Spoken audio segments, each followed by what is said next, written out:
10 new rules of money. Rule number one, if you actually really want to take advantage of some of these rules of money in today's economy. Number one is the following. You know, a lot of times when market is changing and shifting, a lot of changes are taking place, everybody is just looking at the industries that are booming.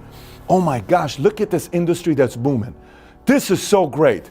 Where people who create wealth are looking at industries that are about to go away. So it's not about which industries are booming. You got to look at which industry is about to crash and how to monetize this. Printing 30 years ago was a great business. A lot of people took a hit. Advertising 30 years ago was great.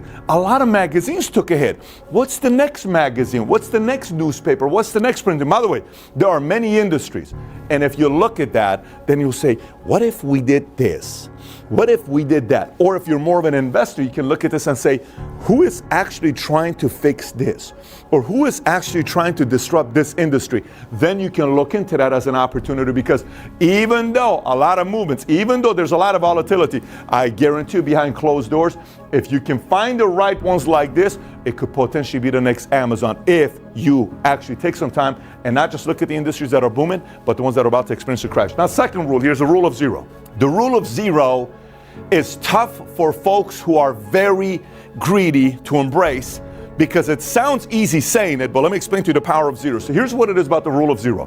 When 2008 took place, a lot of people lost money. You know, they were talking about the 401ks, now the 201k. I had clients, I would go look at their statement, they would say, I only have $380,000. I'm like, that's not bad for you. She says, well, this used to be $790,000. Well, that's a pretty bad thing right there. And they're 64 years old. What do you tell this person? They got to work for another 7 more years. They were planning on retiring for 1 year, but because they were not fully ready and they did not take advantage of the power of zero. Because in 2008, market tanked 38%. In 2008, if you did 0% in 2008, that really means you did plus 38% compared to what the market did. So you have to also be paying attention to the offense you're playing. You got to be playing offense as well, of course, if you want to create wealth. Offense.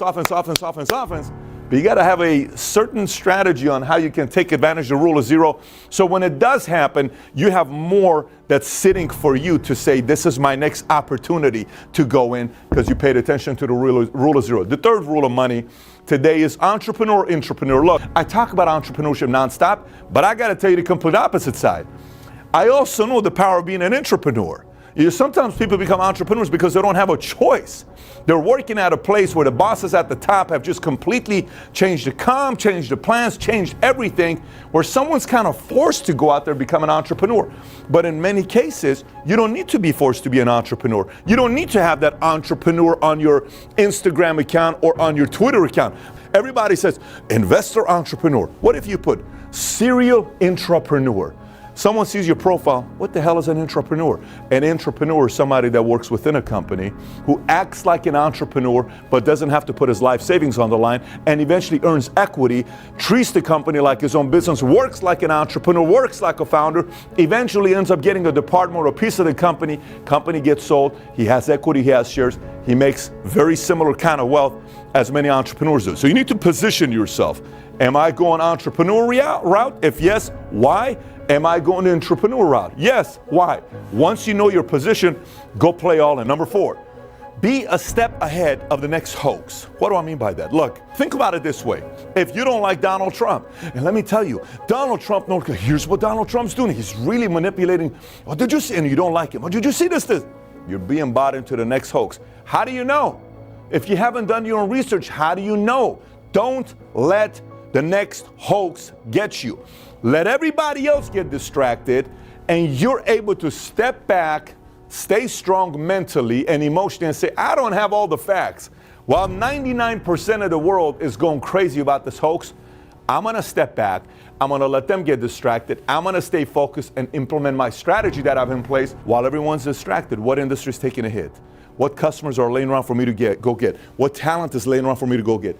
Get a step ahead of the next hoax. It'll have a big edge for you. Number 5, learn to monetize fear. Very similar to the hoax. People get afraid. How do you monetize it?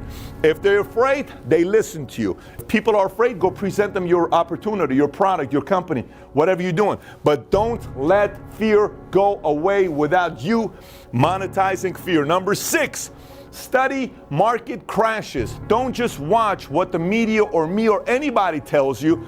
Go study market crashes, and don't look at market crashes as in 1987 there was a market crash, because in 1929, in 2008. No, go look at pre-market crash, during market crash, post-market crash.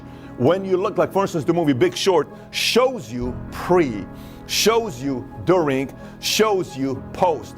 That's actually a very good movie that's giving you an idea on what signs there was to tell you that it's coming, how bad it was while the market crash was taking place, and how wealth was made post-market crash.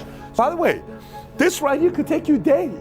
This could take you 6 hours. It's not a big deal. Go buy some of the books and study market crashes and see how you can monetize it for yourself. Number 7, know your next moves. The entire book I wrote is about how you can identify your next moves. But pre my book coming out, sit there and say, okay, well, if I knew 2008 the market was going to tank 38%, what would I be doing in 2007? What would my next 5 to 15 moves be in 2007? Then prepare. Think about it. You and I are boxing. You're going to say, if he goes this way, and I know maybe he's coming with a left hook and a right. If he's going to throw me a jab, maybe the straight right is coming. You're going to prepare yourself. Same exact thing with your money. Number 8, obsessively drive. This is very important. Listen to me. Obsessively drive the one behavior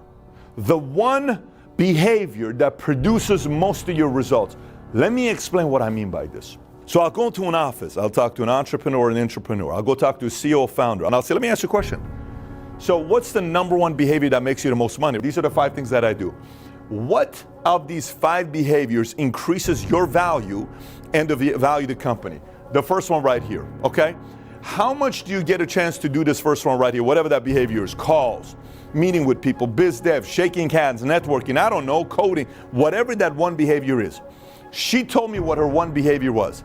I says, what can we do to give you more hours to keep doing this behavior here?